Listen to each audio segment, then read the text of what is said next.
Hai dan selamat datang. Pernah tak anda terfikir sejarah tanah Melayu abad ke-19 ni sebenarnya saling tak tumpah macam satu pengambil alihan korporat yang sangat besar? Ia bukan sekadar rentetan tarikh atau kisah peperangan semata-mata. Ini adalah kisah berisiko tinggi tentang bagaimana kekayaan hasil bumi yang melimpah ruah mencetuskan manipulasi licik, mengubah sepenuhnya struktur kuasa dan menukar pentadbiran tradisional menjadi sebuah birokrasi berpusat. Jom kita selami bagaimana semuanya bermula. Okey, untuk sesi penerangan kita kali ini, kita akan telusuri 5 perkara utama. Pertama, tarikan harta karun bumi. Kedua, taktik peluasan kuasa British. Ketiga, pelaksanaan sistem residen. Keempat, apa faktor pembentukan NNMB pada 1896. Dan kelima, struktur pentadbiran persekutuan yang baru. Kita masuk bahagian pertama, tarikan harta karun bumi, iaitu daya tarikan kekayaannya. Cuba bayangkan keadaan masa tu. Sebelum wujudnya sebarang campur tangan, kita kena faham dulu apa yang buat kuasa luar ni beria-ria sangat. Negeri Perak, Selangor, Negeri Sembilan dan Pahang ni penuh dengan taburan emas dan biji timah. Memang melimpah ruah. Pada waktu yang sama, revolusi perindustrian tengah rancak gila berlaku di Eropah. Senang cerita, tanah Melayu masa tu ibarat lombong emas sebenar yang sangat-sangat didambakan untuk memastikan kelangsungan industri British. Dan yang menariknya kan, di bawah pentadbiran pemerintah tempatan kita, semua sumber ni diuruskan dengan sangat baik. Kesannya, wujudlah pekan-pekan perlombongan awal yang makmur dan stabil. Tapi, ironinya, kemakmuran yang stabil inilah yang sebenarnya buat British terliur dan mula pasang strategi nak ambil alih dengan alasan nak lindungi pelaburan para pedagang mereka. Jadi, ini membawa kita ke bahagian kedua. Taktik peluasan kuasa British atau lebih tepat lagi, strategi pengambil alihan paksa mereka. Kalau sebelum ni kuasa macam Portugis atau Belanda main serang terus, British ni strateginya jauh lebih halus dan licik. Mereka ada buku panduan yang melibatkan 3 taktik utama. Pertama, mainan manipulasi politik di Perak, Selangor dan Negeri Sembilan. Kalau tak jalan, mereka beralih ke taktik kedua, iaitu desakan dan ugutan macam yang berlaku di Selangor dan Pahang. Dan akhirnya, mengikat semua raja-raja ni dengan perjanjian rasmi. Dasar mereka berubah mendadak dari tak nak masuk campur kepada campur tangan rasmi sepenuhnya pada tahun 1873. Nak tahu contoh paling epik? Mari kita tengok apa yang jadi di Perak. British dengan bijaknya ambil kesempatan masa Perak tengah dilanda 2 krisis besar serentak pada tahun 1870-an. Ada perang larut antara pelombong Cina Gie Hin dan Hai San. Lepas tu, tambah pula dengan krisis perebutan tahta istana. Gabenu British, Andrew Clark, terus nampak peluang keemasan ni. Dia pun masuk campur, berlakon kononnya sebagai orang tengah atau penyelamat untuk tamatkan kekacauan. Taktik berlakon jadi hero ni rupanya mencetuskan kesan domino yang luar biasa. Bermula dengan perjanjian Pangkor di Perak pada tahun 1874, strategi mereka ni merebak ibarat api. Dalam masa 2 dekad saja, satu persatu perjanjian ditandatangani.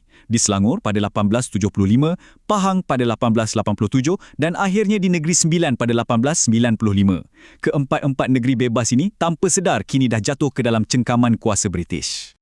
Seterusnya, bahagian ketiga, pelaksanaan sistem residen. Ini adalah fasa pengurusan pertengahan. Okey, secara tradisionalnya, Raja-Raja Melayu kita mempunyai kedaulatan dan kuasa mutlak sepenuhnya ke atas negeri masing-masing. Tapi di bawah sistem perjanjian baru ni, British letakkan seorang pegawai yang dipanggil residen. Apakah tugas rasmi dia? Atas kertas, residen ni ditugaskan untuk menasihati raja dalam semua ehwal pentadbiran, kecuali urusan yang berkaitan dengan agama Islam dan adat istiadat Melayu. Kedengaran macam tak ada apa-apa yang pelik kan? Tapi realitinya berbeza sama sekali. Ada satu klausa yang menyatakan semua nasihat hendaklah diikuti dan dipatuhi. Cuba bayangkan, kalau sesuatu nasihat tu memang wajib untuk dipatuhi, itu bukannya nasihat, itu arahan. Secara halus, sistem ni menaikkan pangkat residen British menjadi ketua pegawai eksekutif bayangan yang mengawal semua gerak-geri pentadbiran dari belakang tabir. Sekarang kita masuk ke bahagian keempat, faktor pembentukan NNMB 1896, fasa penggabungan bersepadu. Kenapa tiba-tiba British nak gabungkan 4 negeri ni? Sebabnya, sistem residen ni ada kelemahan kritikal. Pertama, para residen ni dah mula jadi terlalu berkuasa sebab tak ada apa-apa garis panduan untuk kawal mereka. Kedua, urusan pentadbiran antara setiap negeri jadi cacah merbah, tak seragam langsung. Ketiga dan yang paling merisaukan British, Pahang sedang lalui satu krisis kewangan yang sangat teruk. Memang diambang muflis. Jadi British terdesak. Mereka wajib bentuk satu kuasa berpusat untuk cover masalah duit ni dan kekalkan keselamatan perniagaan mereka. Sebagai bukti wujudnya satu sistem birokrasi berpusat, terbinalah bangunan Sultan Abdul Samad yang sangat ikonik di Kuala Lumpur ini. Ini adalah ibu pejabat kerajaan persekutuan yang baru pada tahun 1896. Penyatuan ini secara rasminya mengesahkan bahawa Perak, Selangor, Negeri Sembilan dan Pahang kini diletakkan di bawah satu entiti pentadbiran yang dipanggil Negeri-Negeri Melayu Bersekutu atau singkatan popularnya NNMB.